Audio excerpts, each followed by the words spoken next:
violence case heard before the Supreme Court today, even as both sides, the Meiteis, the Kukis and the government are raising allegations against the other side for fomenting the violence. The court making it very clear that they do not want to go into the politics or policy of it all, but they do want the situation in the state to be normalized.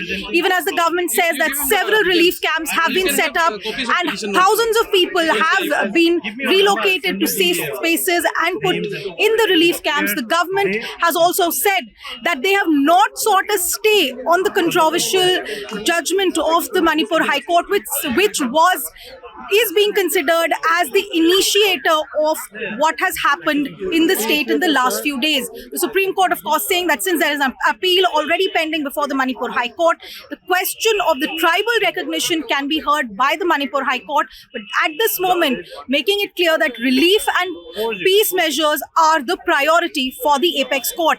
As you can see behind me, a lot of people from both communities had come to the Supreme Court. Right now, I'm speaking to the people from the Meitei community who are here in the Supreme Court, and I'm also speaking to their lawyer for the Global Meitei Council, Meitei Tribe Union. So the court making it clear they do not want to get into the politics of it all. But today in the hearing, both sides have raised their allegations, pointing fingers at the other side. What exactly is being said by your clients here? No, before that, let me just say, the Supreme Court was hearing the matter, hearing both sides. So when one side started projecting only one narrative and saying that we want relief for this particular community, that's when we had to raise our voice. Okay. In the Supreme Court, it says that similar to what you are making in the court, we also have a chart of everything what has been destroyed, which villages have been burned, which temples have been destroyed, and which reserve forests have been totally destroyed by poppy cultivation. When we put forth that view, the Supreme Court says we are not going to go into all this politics right now, because right now the primary concern of the court is for this for direction to be passed to the state government so that necessary actions can be taken to bring normalcy and peace back to the state. That is one part. Now, let me just point out that so far as there is another part of this litigation pending in Supreme Court, the High Court judgment, which is allegedly the basis for all this crisis, this judgment was challenged by a petitioner by filing SLP. Now, this SLP today, Supreme Court has says we are not going to hear this matter at all.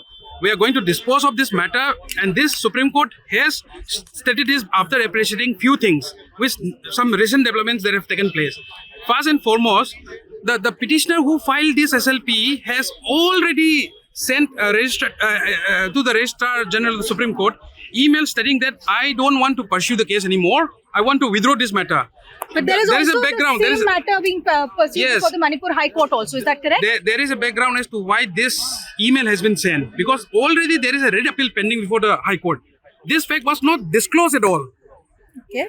When this fact came before the Supreme Court, coupled with the fact that 1 year extension has been sought and given by the High Court to the state government for complying with the direction in the judgment, the Supreme Court said that we are not going to hear it. If you want to pursue, go and pursue there.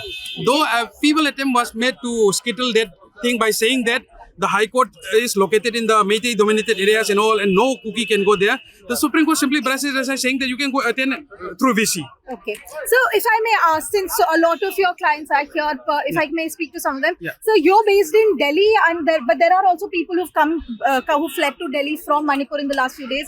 What is the ground situation like? What is the situation in Manipur currently? Yeah. And can I get your name, please? Yeah, my name is Nabakishore Singh Yomnam. I'm one of the petitioner of PIL from Global Meitei Foundation.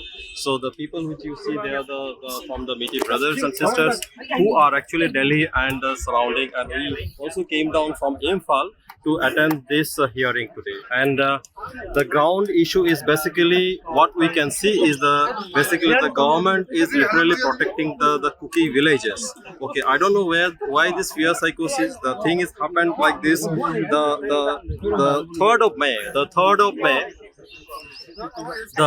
the Kukis, they have done this peace rally as a solidarity march for their community. There we have seen that they have used AK-47 arms and ammunition, and If I may ask, what is the situation in the state right now? Because the government is claiming that they've put in the armed forces, they've put in CAPFs, that the situation is now being put under control. What is the reality of on the ground, sir, according to you? see, the ground reality is the Kuki militants are still burning the Meitei villages. If you can refer that day before yesterday, there are 15 houses the Kuki militants have burned down, and these the Kuki militants who are in the Sioux, they are actually very active in they have instrumented all this big chaos, and today the highways are actually blocked by the Kukis because the entry has to be passed through the Kuki. All the relief camp came up from the outside that has been looted. So that is the real fact. In the Kangpokpi is the area where the highway passed through it, and the Kuki majoritated area they have blocked. They have blocked literally, and army is not doing anything. This is the fact. And the few days. Sir, in the court today, the petitioners appearing from the Kuki groups, the lawyers there have also said that Kuki villages are also being burnt. There have been several killings in that area, and they've sought army protection for their villages. Let me tell you, the figure is, if you browse through the facts, the relief camps, how many number of relief camps for the Kukis is a 10 relief camps, and for the Meitei, how many relief camps the government have established? 76. So from this figure, you can just realize the number of relief camps for the Meitei is too large. It's because the most affected the community is the Meitei. That's all. Okay. So what do you think can be done right now to sort of bring the situation back to normalcy, to get some sort of peaceful resolution to this matter? The instigators are mainly the Kuki militants.